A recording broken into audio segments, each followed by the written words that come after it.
What's your favorite scary movie? Even after 3 decades and 7 films, Sidney Prescott still can't catch a break. In case it's been a while since you've seen all the Scream movies, here's a recap of Ghostface's first 6 killing sprees before you go see the 7th. And spoiler alert, it never works out for the dipshit in the mask. A small town, a troubled high schooler, and a sadistic killer. Put them all together and you've got a slasher movie on your hands. It's a tried and true formula that was used over and over again in the 80s and 90s, to the point that the subgenre had to start getting self-aware. A bunch of articulate teens sit around and deconstruct horror movies until Ghostface kills them one by one. It's been done to death. That might be the case, but the concept of a horror movie about horror movies was still pretty novel in 1996. That was when we first visited Woodsboro, California, a once idyllic town that found itself rocked by the grisly murder of one Maureen Prescott less than a year prior. Local man Cotton Weary, with whom Maureen was having an affair, is arrested for her murder. But unbeknownst to almost all of Woodsboro's citizens, including Maureen's traumatized daughter Sidney, the killer's rampage has only just begun. Scream made waves upon its debut for its opening fake-out, with famous then young adult star Drew Barrymore appearing just to get killed in the opening scene. She plays high schooler Casey Becker, whose conversation with a mysterious caller takes a sudden turn for the terrifying. What do you want? To see what your insides look like. After Casey sees her boyfriend Steve tied up on the patio, the caller forces her to play movie trivia. And when she gets an answer wrong, Steve's stomach gets cut open. She refuses to answer any more questions, so the killer, wearing a Ghostface costume, introduces her to the business end of his knife. News travels fast in Woodsboro in more ways than one. Not only does everyone in town seem to know about it just hours after it took place, but reporters and journalists waste no time rushing to the area to capitalize on the crime. One of them is Gail Weathers, who wrote a book about Maureen's affairs, making the claim that Cotton was falsely accused. The high school is crawling with cops the next day, and Sidney is called in for questioning during class. After school, Sidney, along with her boyfriend Billy Loomis, fellow couple Tatum Riley, and Stu Marker, and resident horror fanatic Randy Meeks discuss the killing, but not all of them seem all that shaken by it. Stu was with me last night, okay? Yeah, it was. Was that before or after he sliced and diced? After that, Sidney heads home. Her dad Neil is out of town, so she's completely alone when she gets a call from the same sinister voice that Casey spoke to before her death. If you hang up on me, you'll die just like your mother. Do you want to die, Sidney? Ghostface isn't all talk. He jumps out of the closet and attacks Sidney, who fights back long enough to call 911. The killer disappears after a brief struggle, only for Billy to come crawling through the window seconds later. That's some convenient timing. And when a cell phone falls out of his pocket, she runs away. Not everyone had one back in 1996, so she actually had reason to be suspicious. Dewey Riley, the local sheriff's deputy and Tatum's older brother, arrives at the Prescott house and has Billy arrested. At the police station, Billy is held while the cops wait for his phone records to come in. Sidney runs into Gail outside and shows her how much she appreciates her pushy style of journalism. After that, she heads to the Riley house to try and decompress, but there's just one problem. Looks like you fingered the wrong guy. Again. The cops learn that the calls didn't come from Billy's phone, they came from Neil's, and no one's been able to reach him. So Billy gets released, just in time for Ghostface to strike again that day. After he unsuccessfully tries to kill Sidney once again in the school bathroom, the school's principal announces that all classes are cancelled until further notice. It's the last thing he does before he becomes Ghostface's next victim. There's a 9 o'clock curfew in Woodsboro, but that's not about to stop the local high schoolers from partying their little hearts out at Stu's house. Dewey and Gail decide to work together to keep an eye on things. Him for law enforcement reasons, her for journalism, and having a crush on Dewey reasons. She hides a camera inside, but it doesn't capture Ghostface cornering Tatum while she's grabbing drinks from the garage. Can I be the helpless victim? Okay, let's see. No, please don't kill me, Mr. Ghostface. I want to be in the sequel. After Ghostface kills Tatum by crushing her neck in the garage door, Billy arrives to talk things out with Sidney. They go upstairs and get hot and heavy, violating the first of Randy's rules for surviving a horror movie. Number 1, you can never have sex. Big no-no! Big no! I'm a dead man. If that wasn't bad enough, Number 2, you can never drink or do drugs. No, the sin factor. It's the sin. And finally, perhaps the most important rule of all, And number 3, never, ever, ever, under any circumstances say, I'll be right back. Because you won't be back. Randy's rules set the stage for the slaughter to come, and as the series goes on, the list only gets longer. I'll be right back. As the party winds down and Dewey and Gale leave the area to investigate a car, Ghostface attacks Billy and chases Sidney outside. She tries to get Gale's cameraman Kenny to help her, only for Ghostface to slit his throat. Dewey and Gale get back from kissing in the woods to find that all hell has broken loose. Gale crashes her news van trying to get away, and Dewey gets stabbed in the back. Sidney narrowly escapes Ghostface's attempts to cut her open in Dewey's police cruiser, grabs Dewey's gun, and responds to Stu and Randy's attempts to implicate each other with You both. Billy comes tumbling down the stairs and gets Sidney, who's not thinking too hard about how in the world he managed to stay alive, to give him the gun. He uses it to shoot Randy, revealing himself as the killer. Well, one of the killers.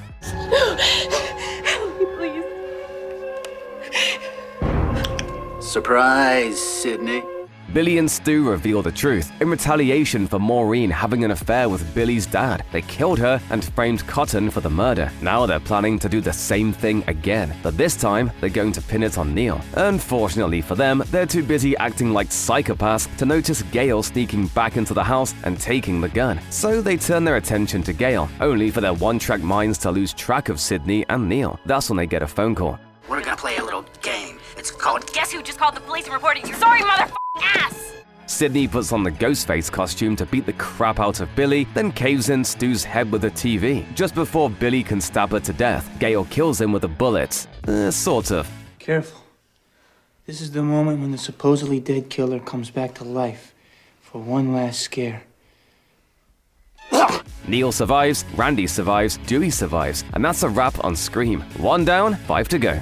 The Woodsboro massacre shocks the nation, so much so that Hollywood rushes out an exploitative slasher movie based on the killings called Stab. It's at an early screening of Stab where 2 students at Windsor College, Phil Stevens and Maureen Evans, are killed by someone in a Ghostface costume. It could be literally anyone, since they're literally giving them out at the door. Things have changed since Billy and Stu died. Sidney enrolled at Windsor, where she became roommates with Hallie McDaniel and started dating her classmate, Derek Feldman. Randy is also attending Windsor, taking film classes, unsurprisingly, along with fellow students Mickey Altieri and Cece Cooper. Are you suggesting that someone's trying to make a real-life sequel? Stab 2? Who'd want to do that? Sequels suck. no wow. Come on, man. Meanwhile, Cotton, now a free man, has been trying to parlay his story into a media career. History repeats itself. Reporters once again descend upon Sidney's school, Gale among them. This time, she's joined by local writer Debbie Salt, who tries a little too hard to impress her.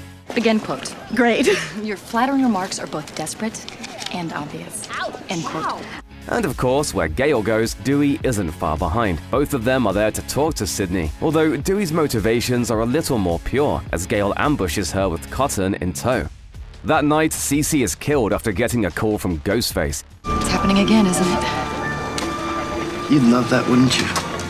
Ghostface wastes no time coming for Sidney next, but all he's able to do is slash up Derek a bit before the cops arrive. When Gale learns that Cece's real name was Casey, she puts the pieces together. The killer is targeting people with the same names as the original Woodsboro victims. When Randy learns that a real-life sequel is in progress, he makes sure to lay out the rules for horror follow-ups. Number 1, the body count is always bigger.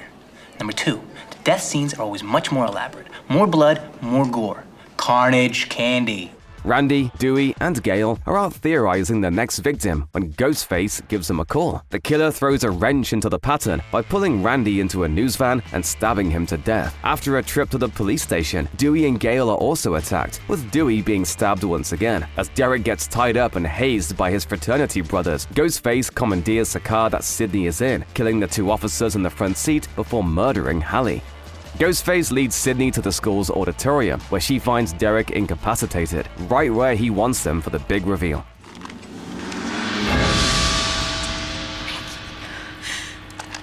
Surprise, Sidney. But just like the first time, there are two killers working together. Mickey tries to convince Sidney that his partner is Derek, until he kills him and admonishes her for ever distrusting him. He lays out his appropriately twisted reason for why he became a serial killer and why he wants to get caught. I've got my whole defense planned out. I'm gonna blame the movies. It's pretty cool, huh? So, who's Mickey's partner anyway? That would be Debbie, the journalist who's been hounding Gale, but her real name is Nancy Loomis. Billy's mother! Nice twist, huh? Didn't see it coming, did ya? Nancy's motive is a little more straightforward. Good old-fashioned revenge on the girl that killed her son. Conveniently ignoring the fact that Billy blamed his homicidal tendencies on his mom's absence, Nancy turns on Mickey, who in turn shoots Gale. After a fight that completely destroys the set of the drama department's upcoming play, Cotton arrives, and even though Nancy reminds him that Sidney sent him to prison, he does the right thing, but only after Sidney agrees to appear on TV with him. Wow. That was intense. Gale survives, Dewey survives, and Cotton gets his time in the spotlight. In Scream 3, Cotton's 15 minutes of fame end abruptly when he and his girlfriend get got by Ghostface. Detective Mark Kincaid asks Gale to identify a woman in a photo that the killer left at the crime scene, which she recognizes to be Maureen Prescott. In search of the next story, Gale and her terrible new bangs travel to Hollywood, where she finds a familiar face on the set of Stab 3, Return to Woodsboro. You work here? Yeah. The movie needed a technical advisor, someone who went through the real experience, knew the real people. Gale and Dewey had apparently tried dating, but it didn't work out. Unfortunately for him, his new job is over after Sarah Darling, one of the actors in Stab 3, is killed by Ghostface for real. The production is shut down, much to the chagrin of director Roman Bridger, since Cotton had recently filmed a cameo appearance in Stab 3 before his death. Actor Jennifer Jo Lee, who's playing Gale, comes to a chilling realization. Cotton weary, Sarah Darling, don't you get it? Someone's killing them in the order they die in the movie. Jennifer is next, in one version of the script. There are 3 floating around, meaning that no one knows who the next victim will be. So what's Sidney been up to? She's been in hiding, using a fake name and trying to help women in crisis from the comfort of her new home as a hotline operator. Unfortunately for her, she's pulled back into the Ghostface case when the killer manages to get her number. If that isn't terrifying enough, she learns that Ghostface has also figured out how to copy people's voices, in this case, Maureen Prescott's. Are you listening to me? Huh? Who is this? It's Mother, Laura. Ghostface's next move is to head to Jennifer's home, where he kills her bodyguard and the actor playing Dewey. Despite the danger, that's Sidney's cue to come out of hiding. The killer called me. What? Yeah, he found me. I'm no more safe there than I am here, and at least here I'm not alone. The group also gets a surprise visit from Martha Meeks, who reveals that her brother Randy left recorded a tape to be viewed in the event of his death. A tape with, you guessed it, more rules. This time they're for the concluding chapter in a trilogy, which is what Scream 3 was supposed to be, until it wasn't. 1, you got a killer who's gonna be superhuman. Stabbing him won't work, shooting him won't work. Basically, in the third one, you gotta cryogenically freeze his head, decapitate him, or blow him up. That's pretty scary, but even scarier is... Number 2, anyone, including the main character, can die. This means you, Sid. I'm sorry. It's the final chapter. And perhaps most relevant to the situation... Number 3, the past will come back to bite you in the ass. Whatever you think you know about the past, forget it. The past is not at rest. After bribing an archivist at Sunrise Studios, Gale and Jennifer learn that Maureen had a brief acting career under the name Rena Reynolds. She made 3 horror movies with the same producer as the Stab movies, John Milton. In what might be the most meta moment in the entire Scream franchise, Sidney is chased by Ghostface through Stab 3's recreation of Woodsboro, complete with her childhood bedroom. When Gale, Jennifer, and Dewey confront Milton about his relationship with Maureen, he reveals that he did know her, and that she left the industry after being assaulted at one of his parties. Rena Reynolds wouldn't play by the rules. You want to get ahead in Hollywood? You gotta play the game, or go home. Ghostface strikes again at Milton's house during Roman's birthday party. He kills Jennifer and the other remaining cast members and ties up Gale and Dewey before calling Sidney to Milton's secret screening room. That's when Ghostface reveals the truth for the 3rd time. Roman Bridger, director. And brother.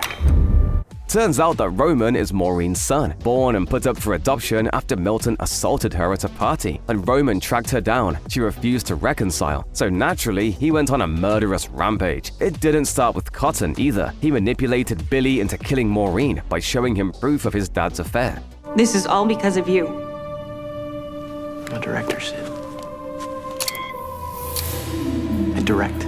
Roman kills Milton, his father, and threatens to frame Sidney for the Ghostface murders. Thankfully for her, she and Dewey kill him before he gets the chance.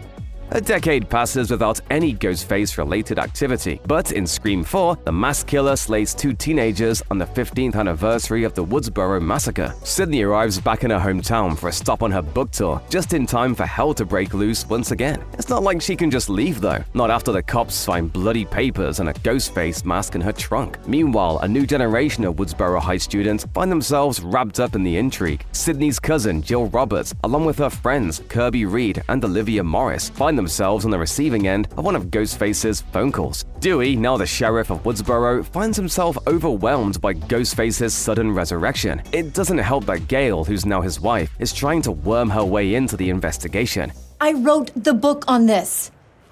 The Woodsboro Murders by Gail Weathers. But you're not a reporter anymore, Gail. She won't be stopped that easily, though. After Ghostface claims Olivia as his next victim that night, Gail teams up with Robbie Mercer and Charlie Walker of the Woodsboro High Cinema Club.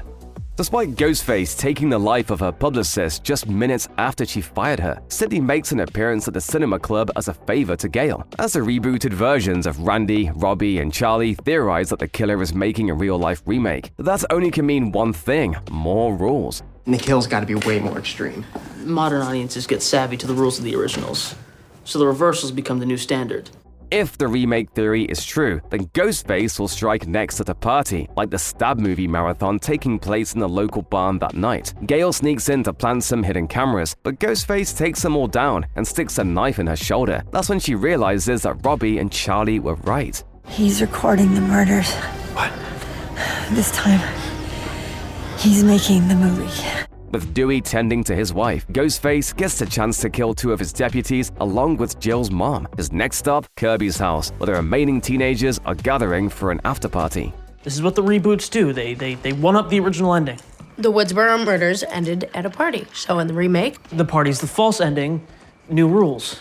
Robbie is the first of the after-party attendants to bite it, and Sidney arrives just in time for Ghostface to chase her around the house. Ghostface grabs Charlie and ties him up, only for Charlie to reveal himself as one of the killers by stabbing Kirby when she frees him. He runs inside and holds Sidney at knife point, and just when it looks like she might get away, she gets shanked by her own cousin. Hello, Sidney. Surprised? Jill's motive is jealousy. Since Sidney found fame and success by surviving the Woodsboro massacre, she orchestrated and recorded another killing spree that she could pin on her ex-boyfriend, Trevor, and be the sole survivor of. And we mean sole. Jill turns on Charlie, who she manipulated into joining her by seducing him. Don't you get it? This has never been about killing you. It's about becoming you. After stabbing Sidney again, wrecking the crime scene, and injuring herself enough to make her story believable, Jill is taken to Woodsboro Community Hospital. So is Sidney, who's somehow not dead. Dewey arrives just to get bashed by a bedpan, and while Gail is distracting Jill, Sidney manages to give her cousin a good shock with a nearby defibrillator. Clear. Clear? Clear. Sidney finally kills Jill with a shot to the heart, ending Ghostface's reign of terror for another 10 or 11 years.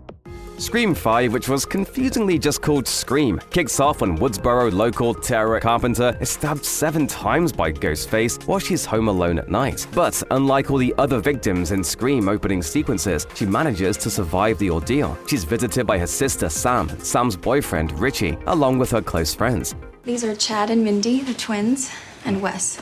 I used to babysit them all. Which is always how I like to be introduced. Sam ghosted her family for years until finally returning to see Tara. And after Stu's nephew Vince becomes the new Ghostface's second victim, and Sam almost becomes the third, she finally tells her why. As a teenager, Sam learns that Billy Loomis had an affair with her mother, and that he's actually her biological father. If that's not bad enough, she's also plagued by persistent visions of him taunting her. Antipsychotics aren't working as well as they used to, are they? You. can't run from who you are, Sam. Tara doesn't exactly take the news well. Sam and Richie rope Dewey into the mix, and even though he's resistant at first, he doesn't have anything better to do now that he's off the force and divorced from Gale. But first, he has his own set of rules. Rule number 1, never trust the love interest. Bad news for Richie. Up next. Rule number 2, the killer's motive is always connected to something in the past. And finally. And rule number 3, and this is the most important rule. The first victim always has a friend group that the killer is a part of. Dewey tells Gale and Sidney, the latter of whom is now married with 3 kids, the bad news that Ghostface has returned. After that, he pays a visit to the home of Mindy and Chad Meeks, Martin, the niece and nephew of Randy, to plan their next move with their friends. After Sam spills the beans about her parentage, they realize that the victims this time around are related to people involved in previous massacres. Oh my god, he's making a requel. A what? Or a legacy sequel. Fans are torn on the terminology. Please speak English. Mindy explains that the last Stab movie got a lot of hate from die-hard fans, and she theorizes that the new Ghostface is trying to bring his vision of a proper follow-up to life. I'm caught in the middle of fan fiction? Not just in the middle, Sam. You're the star. Ghostface proceeds to kill Wes and his sheriff mother, Judy, who was one of Dewey's deputies during the investigation a decade prior. Naturally, Gale is back in town to see what's going on. Back at the hospital, things look bad for Tara when she comes across a cop with his throat slit. Richie arrives just in time to get attacked by Ghostface, and Sam and Dewey follow. The new characters are able to get away, but Dewey gets stabbed for the final time. I should have stopped him. If you had, my sister would be dead. Sidney finally arrives back in Woodsboro and asks Sam for help, but Sam decides to leave with her sister and her boyfriend instead. Unfortunately, Tara is missing her inhaler, so they head over to her friend Amber's house to pick it up. It's not an ordinary house though, it's Stu's former home, where he and Billy died, and Amber's throwing a party. When they arrive, Richie breaks it up, but not before Chad gets ambushed by Ghostface. Mindy is next, leaving only Sam, Tara, Richie, Amber, and Chad's girlfriend, Liv. They don't have to wait too long for Ghostface to show herself after that. Welcome to Act 3. Sidney and Gale arrive at the Marker house, giving both of them deja vu. Richie reveals himself to be Amber's accomplice and secret boyfriend by stabbing Sam. They're disgruntled Stab superfans who got so mad at the latest installment that they became serial killers to give it source material and get it back on track. Nobody takes the true fans seriously. Not really. They just laugh at us. And why? Because we love something? Cue the drawn-out explanation and physical struggle. Amber gets shot by Gale and falls onto the stove, burning her alive. Just when it looks like Richie is about to kill Sam, she embraces the 2 generations of serial killers that came before her and turns him into a human pincushion. And with that, the Woodsboro legacy murders are over. Thankfully, Chad and Mindy live to see another movie. Sidney gets a much-deserved break in Scream 6, which follows the young survivors of the last massacre, the so-called Core 4, to New York City. The opening sequence subverts expectations by revealing the identities of Ghostface after the first kill, only for them to be murdered by a different, more competent Ghostface. As Tara and the Meeks Martins try to move on by embracing college life, Sam finds herself the victim of an online conspiracy alleging that she's committing the last round of murders. Have you even gone to see the counselor once? No, I'm not going to. Why not? Because I'm uninterested in living in the past like you are. What's that supposed to mean? Sam's ID is found at the crime scene of the Ghostface wannabe killings, so she's called in for questioning by her roommate Quinn's dad, Detective Bailey. On the way, she gets a call from Richie's old number with you-know-who on the other end. I'm going to show the world who you really are, a liar and a killer. I'm going to punish you, Sam. Ghostface wastes no time coming after the Carpenters, immediately attacking Tara. She survives, but these bodega guys don't. The FBI gets involved, sending Special Agent Kirby Reed, yes, that's Kirby Reed, to investigate. And of course, where there's Ghostface, there's Gale. The killer's next victim is Sam's therapist. Whoever's doing this is trying to implicate Sam, and according to Mindy, they're following the rules of long-standing horror franchises. Rule 1. Everything is bigger than last time. Bigger budget, bigger cast, bigger body count, longer chases, shootouts, beheadings. Go big or go home. Up next. Rule 2. Whatever happened last time, expect the opposite. Franchises only survive by subverting expectations. And lastly, some bad news for Gale and Kirby. And Rule 3. No one is safe. Legacy characters, cannon fodder at this point. Ghostface strikes next in the Core 4's apartment building, taking down Quinn and Mindy's girlfriend, Annika. Chad suspects his roommate, Ethan, who was conveniently absent. Gale shows the group her newest discovery, a hidden Ghostface museum full of paraphernalia from the killings. Ghostface goes after Gale next, killing her boyfriend and putting her in the hospital. The new plan is to lure Ghostface to the museum, but on the way there, Mindy gets stabbed on the train. When the others reach the museum, they find themselves locked inside. They're chased around by not one but two Ghostfaces, both of whom stab Chad. When Detective Bailey arrives, he shoots Kirby 4 times, revealing himself to be the father in a family of killers. You? Yeah, of course me. Frankly, I expected more from the two of you after what you did to us. What do you mean, us? The other Ghostfaces are Quinn, who faked her death, and Ethan, who faked not being related to her and the detective. They started killing as revenge for what happened to Richie, who was the third sibling until his gruesome demise. Naturally, they're also responsible for all the online hate that Sam's been getting. The heroes win by embracing Ghostface's history. After shooting and killing Quinn, Sam puts on Billy's Ghostface costume and stabs Detective Bradley to death. Nice. Thanks. After Ethan survives a knife to the mouth from Tara, Kirby kills him with the same TV that took out Stu. Gale is okay, Kirby is okay, the Core 4 are okay, everything is okay, until February 27th, when the 7th Ghostface murders will begin. We're gonna carry on and plan the sequel, cause let's face it, baby, these days, you gotta have a sequel.